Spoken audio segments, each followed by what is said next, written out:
Hello दोस्तों, ये तो आपने सभी ने सुना होगा कि लड़के धोखे देते हैं, लेकिन लड़कियां जो धोखा देती हैं वो भी शादी के बाद। ये आपको बहुत ही जल्दी आपको सुनने को मिलेगा। लेकिन ये हकीकत है कि अगर लड़का कम पढ़ा लिखा हो और लड़की ज़्यादा पढ़ी लिखी हो तो लड़की उसके साथ टिकने में बहुत ही ज़्यादा अनकंफर्टेबल फील करती है। लेकिन अगर लड़की कम पढ़ी लिखी हो और लड़का ज़्यादा पढ़ा लिखा हो, कभी भी लड़के को अनकंफर्टेबल फील नहीं होगा लड़की इसके साथ में। तो वही चीज़ मैं आपको आज एक छोटी सी बात के साथ अवगत करा रहा हूँ। एक उत्तर प्रदेश के बरेली ज़िले की ये न्यूज़ है, ठीक है। तो आलोक नाम का एक व्यक्ति है जो ये बताता है कि उसके साथ उसकी ही वाइफ के द्वारा धोखा दिया गया है, जो कि सीधी सी बात है। उसके कुछ 2 बच्चे भी हैं। जब भी उसको धोखा मिला है, धोखा क्या मिला है कि उसी के द्वारा कोई एक उसका अवैध संबंध है किसी के साथ में, वो किसी के साथ में लगी हुई है और वो उससे तलाक चाहती है, ठीक है। तो इस चीज़ को मैं धीरे धीरे सारी चीज़ों को बताऊंगा, लेकिन लास्ट में आपको ऐसी चीज़ भी मैं आपको दिखाऊंगा जो कि आपके लिए बहुत ही देखने के लिए बहुत ही ज़्यादा ज़रूरी होगा, ताकि आपको पता चल सके कि ये बात सत्य है या असत्य है। 2010 में आलोक और ज्योति की शादी हुई थी। जैसे उनकी शादी हो जाती है, शादी के बाद में उसकी पत्नी, आलोक की पत्नी बोलती हैं ज्योति कि मेरे को जो है पढ़ाई करनी है, आगे को मेरे को फ्यूचर बनाने में कुछ करना चाहती हूँ, मेरे को पढ़ाई लिखाई बहुत ज़्यादा पसंद है। तो कौन हस्बैंड ऐसा होता है कि जो मना कर दे? कुछ होते हैं जो मना करते हैं, लेकिन यहीं पर एक मैं बात कहूँ तो यहाँ पर कहीं ना कहीं एक विश्वास की बात होती है, ठीक है। जैसे कि मैंने आपको शुरू में ही बताया है, एक यहाँ पर कहीं ना कहीं विश्वास की बात होती है। हर कोई हस्बैंड यही चाहता है कि जो उसकी पत्नी है वो पढ़े लिखे और आगे अच्छी पद पर तैनात हो, अच्छा कुछ करे, उसका खुद का भी नाम रोशन हो। तो इसीलिए आलोक ने कहा ठीक है मैं आपको पढ़ाऊंगा। और उसने बोला कि मैं यूपीएससी की तैयारी करना चाहती हूँ। उसने बोला कि ठीक है आप यूपीएससी की तैयारी करो, मैं आपको जो है तैयारी कराऊंगा। वो जिस बरेली ज़िले में वो रहते थे, वहाँ से निकलने के बाद में वो प्रयागराज नाम की एक जगह पर पहुँच गए, जहाँ पर उन्होंने बहुत ही अच्छे से उनकी कोचिंग कराई, बुक्स वुक्स का ध्यान रखा, खाने पीने का अच्छे तरीके का ध्यान रखा, रूम वूम उन्होंने किराए पे लिया, सारी चीज़ें उन्होंने इधर उधर से पैसे अरेंज करा के उन्होंने उसको पढ़ाया लिखाया। और 2016 में मैं आपको बताऊँ, यूपी सेवा विभाग में एक पद पर 16वें नंबर में उनका नंबर आया था। अगर लेडीज़ में देखा जाए तो 30वें नंबर पर उनका नाम था। तो उस पद पर वो तैनात हुई। लेकिन तैनात होने के बाद में धीरे धीरे कहते हैं ना कि जब आदमी को देखते हैं कि ये आदमी तो हमारा नीचे दर्जे का और हम जो है उच्च दर्जे के हो चुके हैं, तो उनके अंदर कहीं ना कहीं एक घमंड आना स्टार्ट हो जाता है। उसके साथ बैठना भी वो अनकंफर्टेबल फील करती हैं। ये आज के समय की लेडीज़ की बात है। इसलिए दोस्तों मैं आपसे कहूँगा, एक ही चीज़ कहूँगा कि अगर आप शादी करो ना तो कभी भी अपने से ज़्यादा पढ़े लिखे के साथ शादी मत करना। कोशिश रखना कि वो कम ही पढ़ी लिखी हो।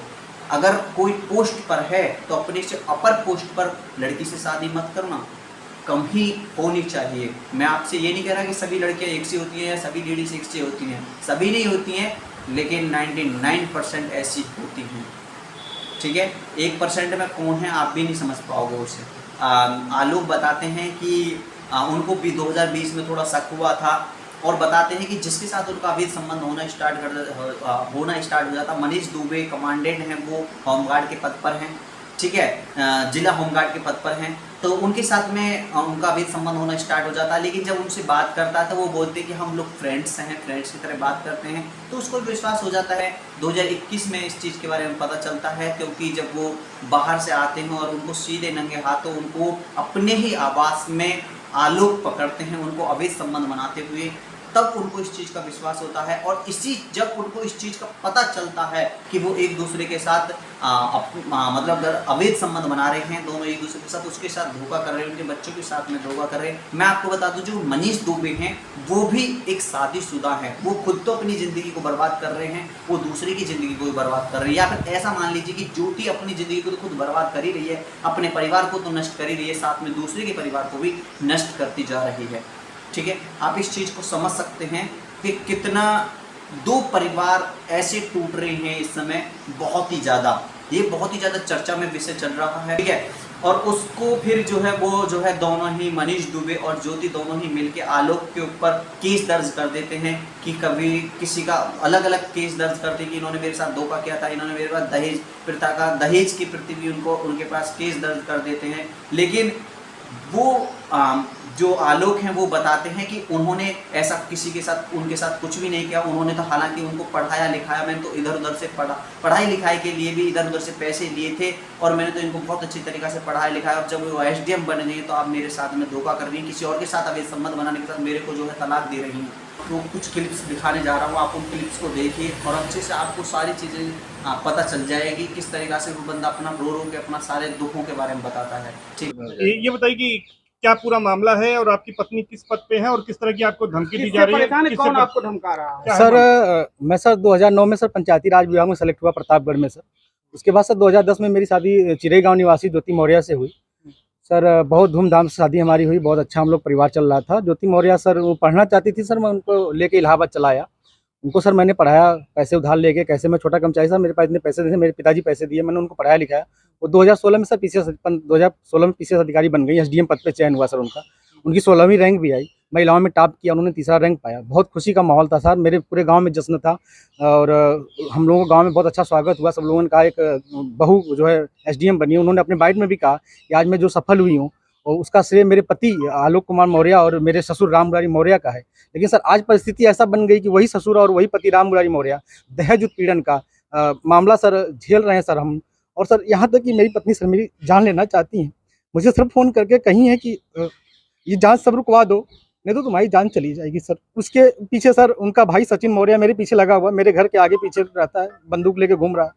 और सर एक मनीष दुबे सर कमांडेंट है, उन्हीं के साथ उनका अवैध संबंध है। मैंने सर उनको 22 फरवरी को रंगे हाथ अपने आवास पे पकड़ लिया था और मैंने कहा मेरी सर 9 साल की बेटियां हैं सर और मेरी बेटियों से मिलने नहीं दिया जा रहा है सर। और यहाँ तक कि ज्योति मौर्य अपने पद का दुरुपयोग करते हुए मेरे जिला पंचायत अधिकारी राज अधिकारी जो कि सर बहुत ईमानदार अधिकारी है, उनसे बार बार शिकायत कर रही है कि इनको बर्खास्त कर दीजिए। जैसे कि आपने अभी इन क्लिप्स में देखा है किस तरीक़ा से वो बंदा अपनी बातों को रख रहा है, किस तरीक़ा से बता रहा है कि उसने पढ़ाया लिखाया सारी चीज़ें की हैं। तो इससे यही सिद्ध होता है कि भाई कुछ भी करना लाइफ में, पर लड़कियों यार कभी इस तरीक़ा से किसी के साथ ही मत करना। ठीक है, इंसान कितना पढ़ा लिखा है उस चीज़ से फ़र्क नहीं पड़ता है। अगर आपको सिर्फ पढ़ाई लिखाई धन दौलत चाहिए तो भाई जो राजा महाराजा हैं, जो पीएम मोदी वगैरह है या फिर जो उन्हें उनको ही देखो। फिर यार जो गाँव में रहने वाले हैं या फिर अनपढ़ हैं, फिर उनसे शादी का तो कोई मतलब ही नहीं बनता। यार इंसान की इंसानियत को देखो, उस पर विश्वास करके देखो, उसके दिल को देखो कितना अच्छा है, ठीक है इंसान या नहीं है, उसका व्यवहार कैसा है, इस चीज़ को देखना चाहिए। अगर आप सिर्फ उसको देखोगे कि मैं इससे अपर हूँ, मैं बड़े फैमिली से हूँ, बड़े परिवार से हूँ या मैं इस पोस्ट पे हूँ, ये कुछ नहीं करता है, इस चीज़ को देखोगे तो कभी खुश नहीं रह पाओगे। सिर्फ आपको पैसा दिखाई देगा तो पैसे में झुलझ के ले जाओगे, कभी प्यार नहीं मिल पाएगा आपको। पैसा ऐसी चीज़ नहीं है, पैसा से हम मानते हैं कि पैसा बहुत कुछ भी होता है, लेकिन पैसा ज़िंदगियां भी बर्बाद कर देता है अगर हम पैसे को देखें।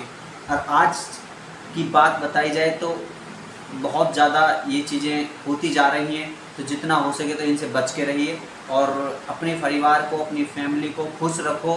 यार अपनी परिवार और फैमिली के सिवा और कुछ नहीं होता है। ठीक है, तो परिवार को खुश रखो, अपने आप को खुश रखो। कोई इच्छाएं होती हैं तो उनको बताओ कि ये मेरी इच्छाएं हैं, उनको पूरा करो। ठीक है, लेकिन इस तरीक़ा से किसी के भी साथ आप अवैध संबंध बनाना स्टार्ट करोगे, ये गलत है, बहुत ज़्यादा गलत है। ये चीज़ें हमारे परिवार को, हमारे समाज को दूषित करती हैं।